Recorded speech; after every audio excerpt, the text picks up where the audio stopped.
Next up, we're gonna talk about comments made by Lil Wayne in reference to Interesting. Andre 3000. So Weezy was on a podcast with Tyga, and Weezy got into uh, you know, Andre 3000's GQ interview that was just big across the internet for the week that it was popping.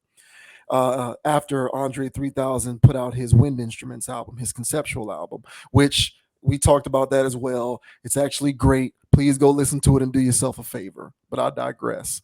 So Wayne was talking about how sad Andre 3000's comments made him. Hmm. Specifically, he's saddened by the fact that Andre 3000 believes that in his 40s, he feels as though he has nothing to talk about. And Wayne is like saddened by that because he looks up to Andre 3000 and he feels differently. He feels like at this point, he has everything to say. So this will be obviously a continuation of Andre 3000's comments, but first we'll go ahead and set the stage and listen to what Wayne had to say. So yeah, this is Wayne and how sad he was to hear Andre 3000 say he feels as though he has nothing to say. I read a depressing a depressing quote or two from someone that I respect a lot in music, in hip hop period, and music period, and they would ask, like, why you ain't been doing music or whatever, and they was like, man, like, what I'm gonna talk about. It was like, like, when I'm gonna talk about, I'm in my 40s. Like what am I gonna talk about? Like, you want to know about me and what I do when you want to know about what I'm doing, about the life I'm living at this age and the things I'm doing. It like, what am I supposed to talk about? I was like, wow, that was so different. Like, I have everything to talk about. I feel like that's why you got to stay in it though too. I feel like you can't be too far removed. I thought that may be a downfall by staying in it, because you may, at our age, you may hear what's going on and feel like, I'm so out of that I ain't about to drop nothing. I'm not about to. So so that's why I say I don't listen. I just go in my little hole. It's true to you though. Yeah, and it's just, I love what I do. Yeah. Put it out and hope for swing for the. He hopes for the best. So yeah, Weezy sad about the fact that Andre 3000 feels as though he has nothing to say. Shouts out to Kenneth Lott on the chat, says keep speaking the truth. Appreciate that, bro. Certainly appreciate that. 100. So yeah, interesting. You know, pretty. Here in our little hole in our community, a lot of people agree with what we had to say about the whole dynamic in particular. But I guess now artists are sharing their thoughts on it. What did you make of what Wayne had to say here? I mean, I get it. I mean, at this point, especially if you're in our generation, you just basically grew up with Lil Wayne.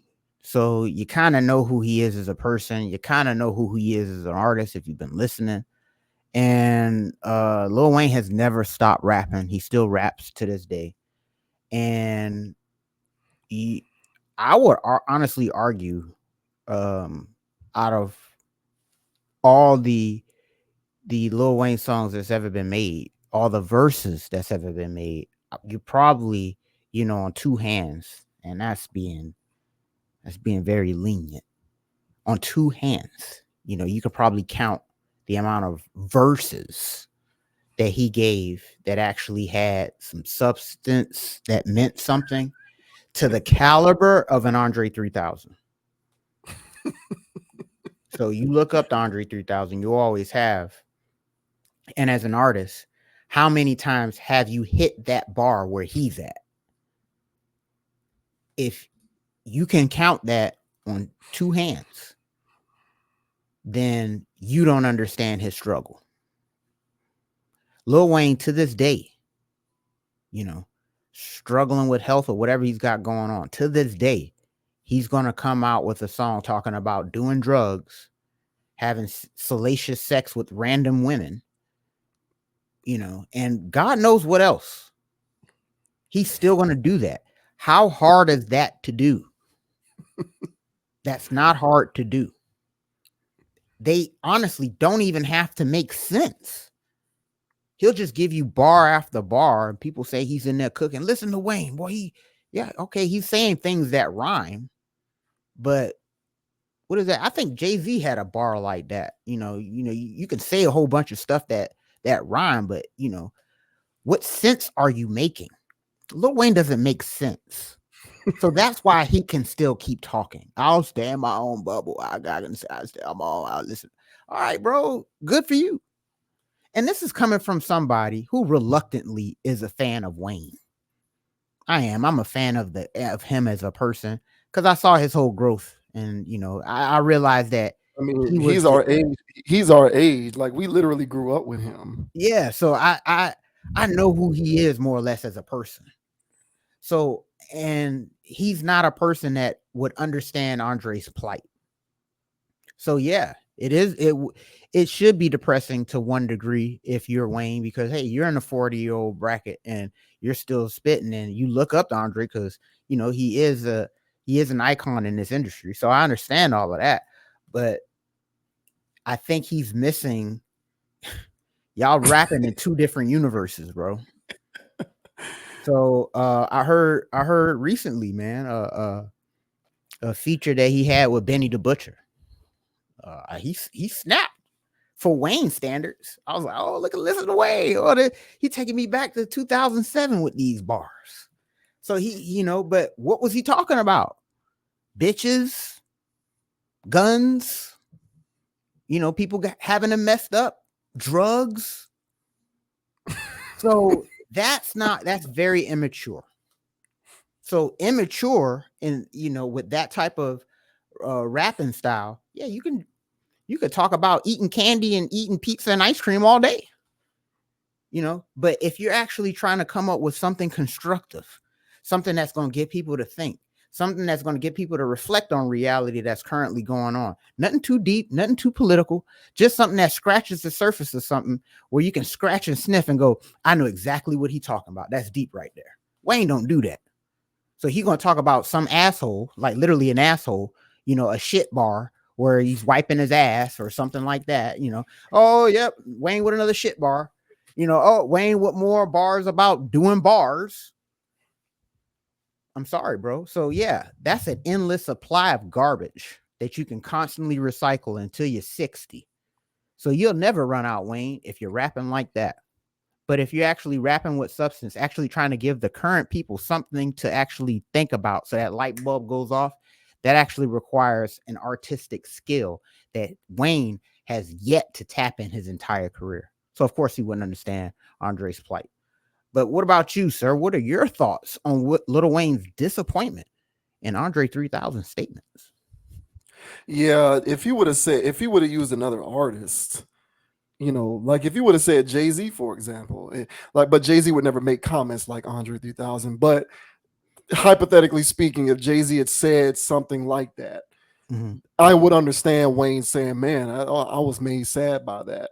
Mm-hmm. But yeah, I kind of was surprised to hear that he was saddened by this because they're on two different planes of existence. Agreed. Speaking of Wayne and Andre 3000, like when he says, I feel as though I have everything to say, the first thing that came to my mind when he said that was, well, of course you do. Your content is consistent with the content of popularized hip hop music. Exactly. Yeah, So of exactly. course you feel as though you have everything to say. You're talking about the same things that I hear in every other song that gets played whenever I'm listening to Sirius XM, whenever I'm listening to Shade 45 or Hip Hop Nation or any one of these rap stations, and they're playing a hip hop song / rap song. The content of those songs is the exact same thing that I'm going to hear from the content of a Lil Wayne song, even in 2023. So I have the exact same interpretation as you. I really don't have much to add on top of what you said. I agree. Like, I don't think there was ever any point in Wayne's career as a rapper where I felt as though there was an approximation to his music juxtaposed to Andre 3000. Now, granted, that doesn't mean that you can't take inspiration from other people, even if their content isn't the same as yours. But at the end of the day, you are the type of artist that you are. Yeah. And I've been listening, and him and 2 Chainz put out that Welcome to Collie Grove, the Collie Grove sequel. And I'm listening to the songs, and it's pretty much standard issue. Yeah. It's a SOPs manual. It's a SOPs manual for it's a Uh, SOPs manual for rap. It's yeah. standard operating procedures. It's Yeah. you know you know one of the songs is called Pretty Pussy Award. You got other songs. Literally, that's the name of the song, Pretty Pussy Award. Uh, Pretty Pussy Award, and he's on another song rapping about how he smashes BBWs RAW. I don't know the name of that song off the top of my head, but Wayne is rapping on. He's rapping. The hook is I uh, smash BBWs RAW. Like, so the content of your music, right? The content of your music, uh, even in your advanced rap age of your late 30s, is very consistent with the content of popularized rap. And he's not putting on. That's who he is as a rapper. That's Yeah. the kind of music he wants to make. Right. Like we talked about Coyle Ray and how she complains. Coyle Ray often will talk about the music industry. She feels like she's boxed in. And so I get the impression that she is trying to tell us that she's making the kind of music she thinks we want to hear, and that if it was a different type of energy, she'd be a different kind of artist. And I think that that's bullshit. I think she's making the kind of music she wants to make. She wants to make vagina thirst trap music. That's what she wants to make. Unbelievable. But she speaks to how she wants to be this different. Like, no, that's what you want to do. And like Wayne is that's what you are, bro. And like I got respect for his longevity in the game, but at the end of the day, that's the kind of artist you want to be. And that's the kind of music that you want to make. And it is very consistent with popularized rap today. So, I mean, I guess you can be sad if you want, but you are who you are. We are all who we are. And you don't sound any different than Lil Baby and the Baby to me. You just got a different cadence and a different vocal tone, but your songs contain the same exact subject matter. So you can keep doing, like you said, he can keep rapping like this into perpetuity. And because it is truly who he is at heart as an artist, he feels comfortable feeling like he has everything to say, because it is literally every aspect of what's going on in the industry today is that form of the music. Hmm. So he can keep rapping like that until he's 60 years old. Well, because that's who he'll be even when he's 60 years old, I Right. gather. Right. So, I mean, those types of comments are interesting because it gives us fodder for the channel. But still, it's like, all right, bro, I guess that's a cool thing to say, to big up somebody who you look up to. But content wise, musically, you are the industry. So I'm not exactly sure why you'd be sad about what he said. Yeah. And if you want to look back, Wayne was like, honestly, bro, like the first child star rapper who just grew up a rapper and just rapped. Like he don't know nothing else but rapping. And he was also in a generation where, this just loose connection of bars just became a thing. And he is literally a product of the rap game. Like, I look at him in a way where I feel sorry for him because he was like the first rap rock star. And he was doing the drugs for real. He was living the rock star lifestyle for real. I didn't think he was going to make it past 35.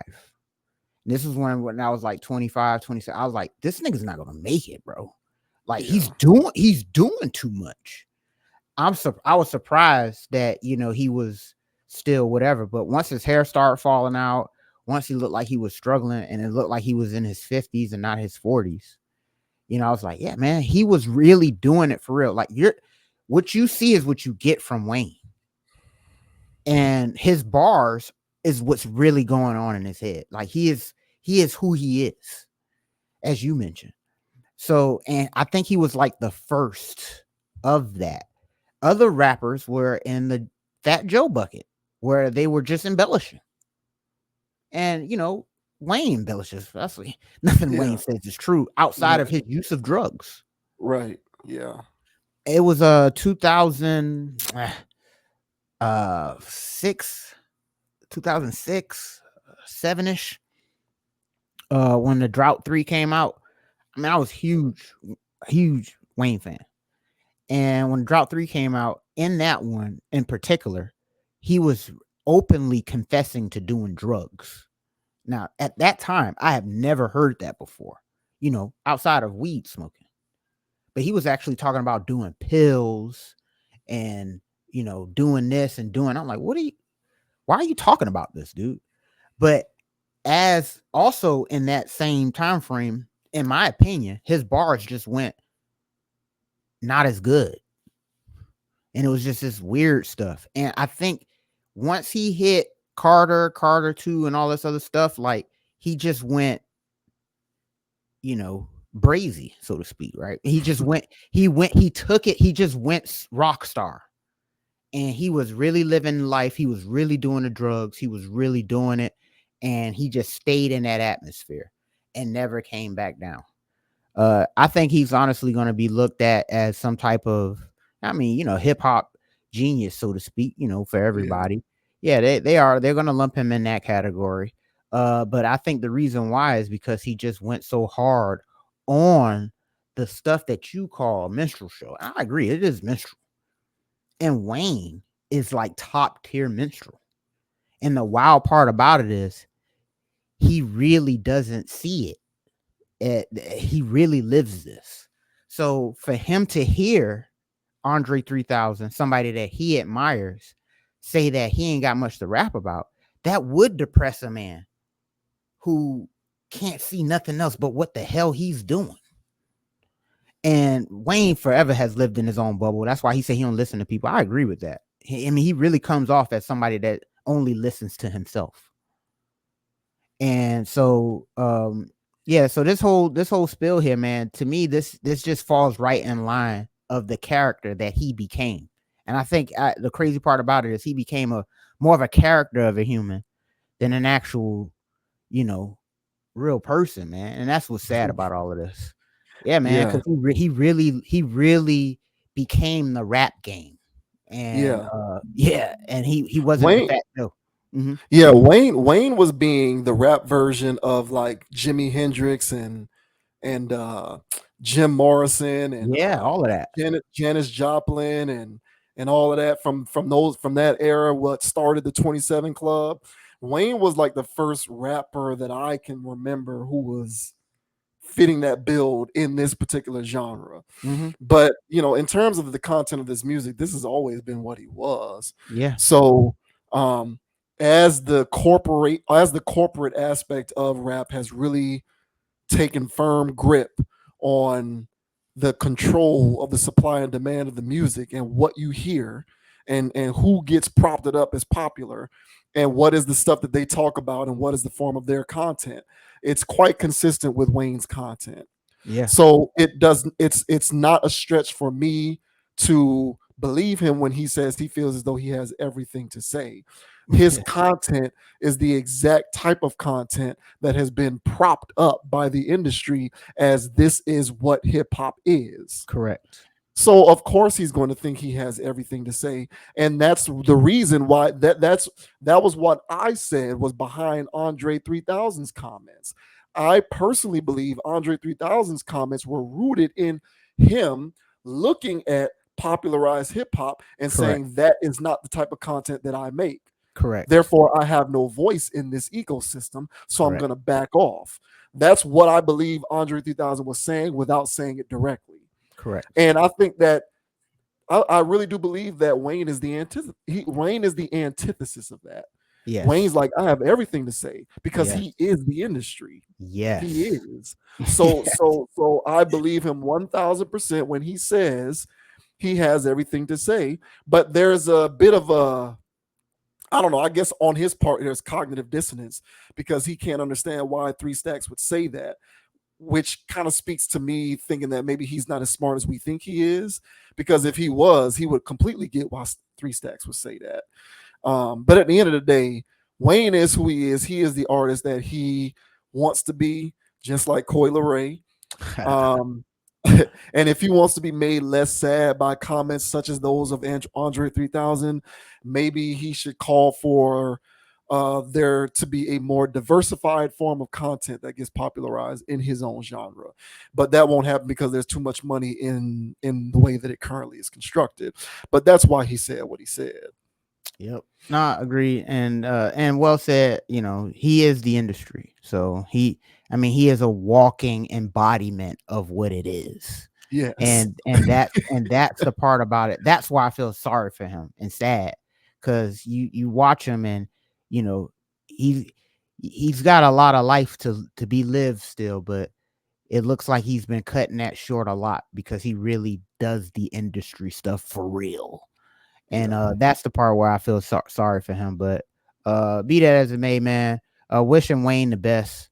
And of course, Andre 3000, keep rocking the boat, man, because you've even rocked Lil Wayne's heart, by what you Yeah. what you did. You literally Yeah. rocked the industry itself and got Yeah. the industry depressed. Great job, Right. Andre. Right. Yeah. Yeah. Wayne's apex to me was 2006, in my What? opinion. The Agreed. Carter 2 was his apex, and you mentioned how his bars got weak, Yeah. just kind of Weird. weird, liquidy, Yeah. like just he started doing that boom boom bam type flow and just rhyming stuff together and stringing along. He was doing what Eminem does.